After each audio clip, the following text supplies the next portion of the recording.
Thank you everybody for watching this video. Push the like button, leave a comment, subscribe, and push that notification bell. It will help us tremendously to grow this channel. We have a bunch of stuff coming out for you, the fans, unique content, so please stay tuned.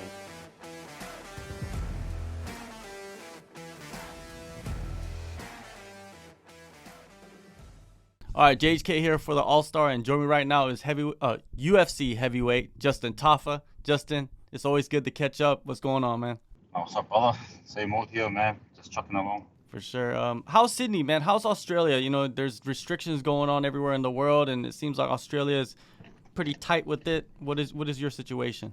Man, right now, I think we're beginning to slowly open up to the world, and that I know late December or mid-December, actually, international flights are starting to resume and that. So, my state of Queensland, Brisbane, we've been pretty blessed this whole period to not have long stints of lockdown like Melbourne and Sydney have, where they had like 3 or 4 months straight of being locked down in their houses. Like we've only had a few stints where it's been like a few days or 10 days or something. So now, man, it's looking good. I hope it stays, you know, in that trajectory where freedom starts to open up. But I was in Melbourne earlier this week. At the beginning of the week, I was in Brisbane, so that's my third state this week. I had to get my visa down in Melbourne, which I did. Now I'm in Sydney because I can't fly back to Queensland because you have to quarantine. So if I was to do that, I wasn't able to. I wouldn't be able to fly to my fight because then I'll be there until the 16th, obviously. So now I'm here in Sydney. I just training with my brother in the city of Newcastle, just above Sydney, a few hours drive up from Sydney. And yeah, man, just chilling now. Some nice sunny weather here. You know, it's the beginning of summer here in Australia, so I can't complain, bro. Yeah, you can't complain, but I can complain. It's the winter right now. You know, it's cold as hell outside. Nah, man. I'm loving it. We had a pretty good winter, so no, everything's good. All good, all good. You know, your brother, man, Junior, he was supposed to fight on Contender Series. What happened with that situation? I didn't see anything. Well, like the thing is, we live in Queensland, and I think we didn't have an embassy, a US embassy, to get any visas in our state. So, like, for us to get our visa, we have to go to Melbourne, Perth, or Sydney. And Sydney was in a lockdown. I'm pretty sure Melbourne was in a lockdown, and Perth had shut itself out from the rest of the states. So, you know, Junior was in Sydney. He come up to Queensland to try to get all his paperwork sorted. He flew down to Adelaide to fly to Perth. They denied him entry and sent him back to Queensland. Then he went to Melbourne, finally got his visa, and then the UFC rebooked his opponent, you know, because it was so late. And then they tried to find him a late matchup for the Contender Series, and they couldn't find anyone suitable, and he just missed out. But man, like, he did 3 months in sleeping in the gym at one of Mark Hunt's gym, and you know, like sleeping in the actual gym, and he did the yards. He flew 5 different states to try to get a visa to, you know, so to say that he didn't leave a stone unturned, man, is he did all he could. He exhausted all efforts, and it just wasn't meant to be this time. But hopefully next year he gets the call up, and he's more than ready. Yeah. Some sparring sessions this year, man. If I got disclosure, you know, oof, dangerous. Yeah, I'm thinking that Junior could just get a shot right away, man. I don't think he really needs to go through the Contender Series, but if he has to, he has to. You know, it is what it is. Man, his opponent's very lucky. You know, I did watch his opponent's fight that Trojan, and you know, like he knocked out a grappler in some sense, but man, the way that guy was throwing, man, Junior could have easily just slipped him, bro. Like, he's got that magic right hand, bro. Yeah, I can't wait. I can't wait to have the Tafa brothers, you know, both in the UFC. Yeah, 100%. For sure. And let's get back to your last fight, man, against Jared Vanderaa. You know, it was another solid heavyweight clash. You know, I mean, you guys went back and forth. What did you think about your performance, and what did you learn from that experience? You know, I think like we as a team, we didn't expect them to come out like how we did, you know, especially with the tools that he had, as being like a black belt in jiu-jitsu and being able to grapple. We thought that would be his point of focus, but he ended up throwing all this sissy shit point scoring like little arm punches, man. And credit to him, because it got him the win. But man, it was just frustrating. I hurt my hand early maybe midway for the first round, and it was like the only punch that was really landing. And I was like, damn, I have to use it.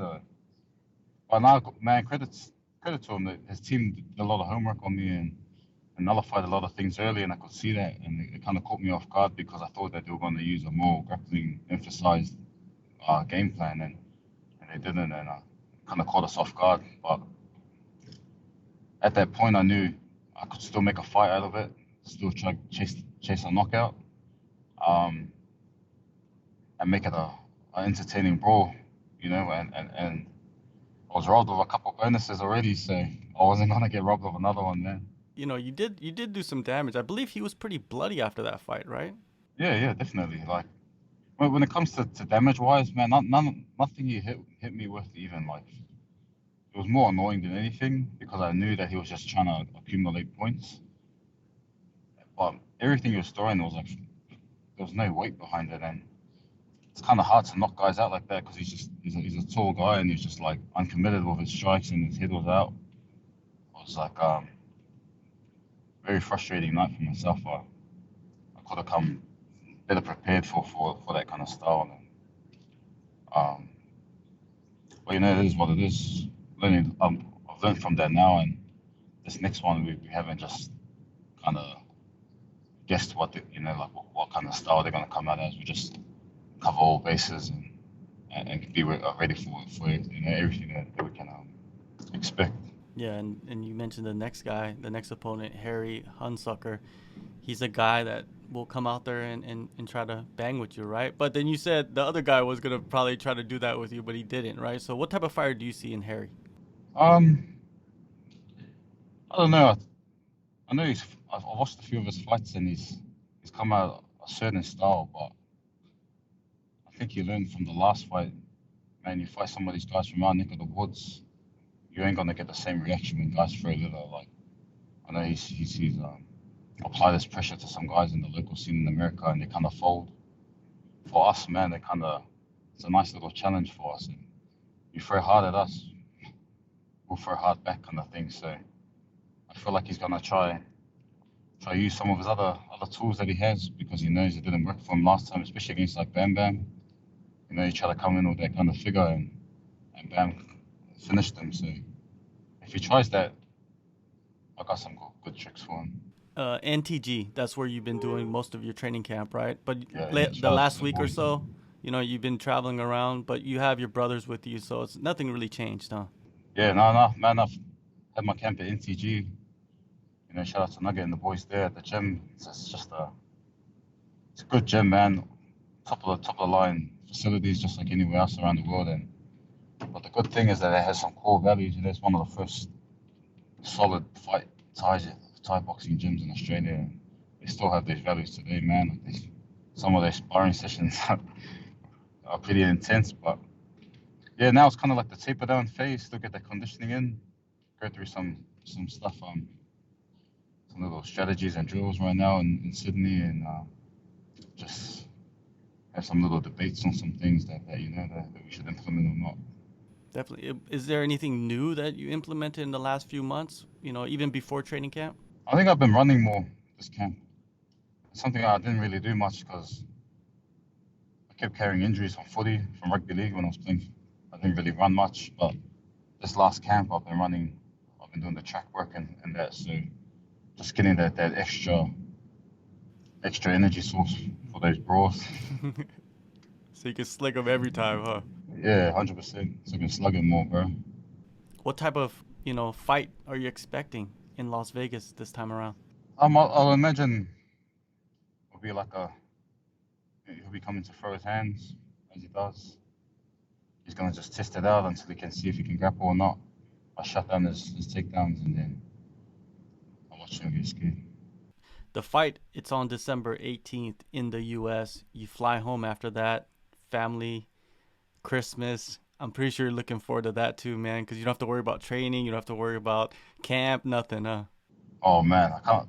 My last two Christmas I've spent in camp, so I've been eating all these veggies and and chicken breasts while everyone's eating the pigs, man. And I'm just like, nah, this time I get to sit back, have a beer with my family, buy my son some good presents after I get this bonus, and just enjoy that festive season, man, where you don't know what day it is between Christmas and New Year's, eh? You know how it is.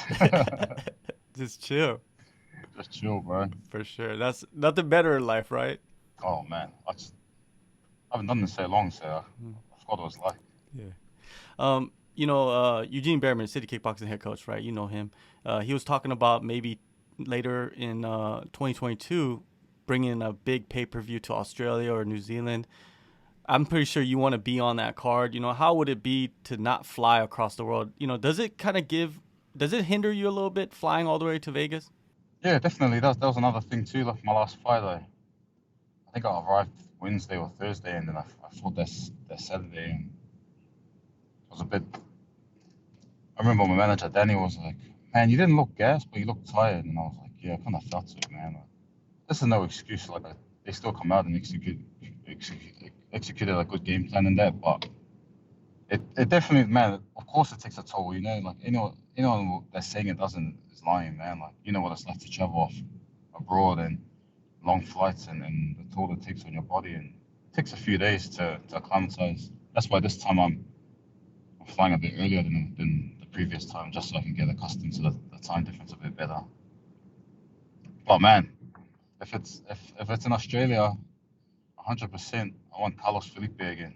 Okay. I would love to see that. That's a I want banger. that fight. I know he just acknowledges that fight and then dismisses it, but he knows I want that back. And if he wasn't lucky that little eye problem in the second round, honestly, man, I was making him look a bit plain in that first round, bro. Yeah. I would love that rematch in Australia. Yeah, for sure. The UFC heavyweight title fight, Francis Ngannou versus Cyril Gane. Did you see that video where Francis walked? Man, I was like, someone set that up. How is this so perfectly aligned? The camera view is perfect, and it's kind of like a little TikTok video about to be, Like, oh, this is. Did they plan this somehow? It was funny to me because it's like he just they didn't even Man. exist. Like it was like a ghost. It's like when you see your ex-girlfriend and you're walking with your new missus, bro, and you're like, I've never seen you in my life. For real, right? Oh, Exactly. that's bad. That Oh, shit was shit. hilarious. That was so funny. It builds up the fight, right? Like you Oh, could man, use that kind of set the tone, eh? Like Mhm. that body language and that choice to just hold shoulder, man, if that doesn't set the tone to this fight, man, I don't know what will.